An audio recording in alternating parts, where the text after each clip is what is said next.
আমার সারা দেহ খেয়ে ঘুমাটি। একটা গান যা বাজলেই আজও অনেকের চোখ ভিজে ওঠে। একটা সিনেমা যার গল্প হয়তো অনেকেই ভুলতে বসেছে, কিন্তু গানগুলো এখনো মানুষের হৃদয়ে বেঁচে আছে। বাংলা চলচ্চিত্রের ইতিহাসে এমন খুব কম সিনেমায় আছে যার প্রায় প্রতিটি গানই হয়ে উঠেছিল মানুষের আবেগের অংশ। আর সেই বিরল সিনেমাগুলোর একটি হলো নয়নের আলো। এই সাদা কালো চলচ্চিত্রের মূল চরিত্রে অভিনয় করেছিলেন জাফর ইকবাল। তবে সিনেমাটির জনপ্রিয়তার চেয়েও বেশি আলোচনায় আসে এর গানগুলো। চলচ্চিত্রটির প্রায় প্রতিটি গানই এতটাই শ্রোতাপ্রিয় হয়ে উঠে যে আজও সেগুলোর আবেগময় রেশ মানুষের মনে রয়ে গেছে। এই সিনেমার অধিকাংশ গানেই কণ্ঠ দিয়েছিলেন প্লেব্যাক সম্রাট এন্ড্রু কিশোর।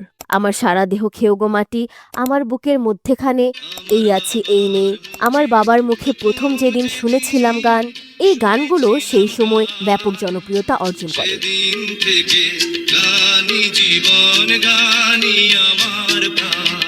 পাশাপাশি সামিনা চৌধুরীর কণ্ঠে গাওয়া আমি তোমার দুটি চোখে গানটিও দর্শক শ্রোতাদের মধ্যে ব্যাপক সাড়া ফেলেছিল।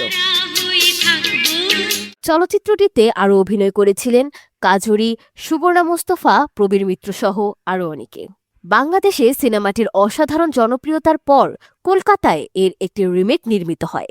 সেই সংস্করণে প্রায় একই গল্প, সংলাপ, এমনকি নায়ক নায়িকার নামও প্রায় অপরিবর্তিত রাখা হয়েছিল।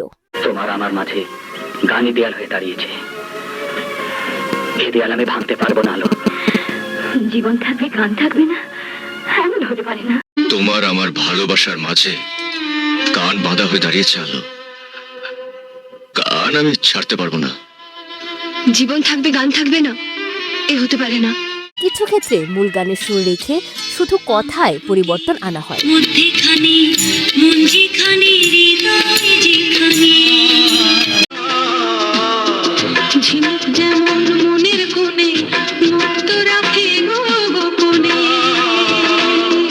আবার কোথাও নতুন গানও যোগ করা হয়।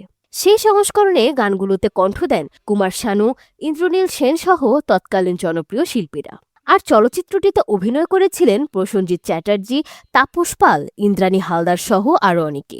তবে অনেক সমালোচকদের মতে সঙ্গীতের মান ভালো হলেও কলকাতা সংস্করণের গানগুলো বাংলাদেশের মূল চলচ্চিত্রের মতো গভীর প্রভাব সৃষ্টি করতে পারেনি।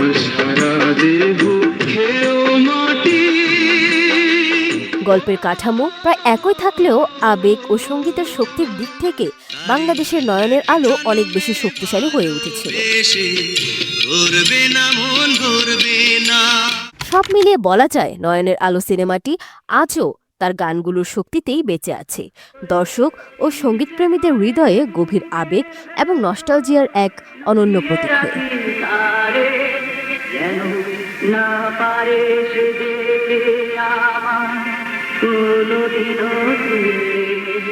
আমি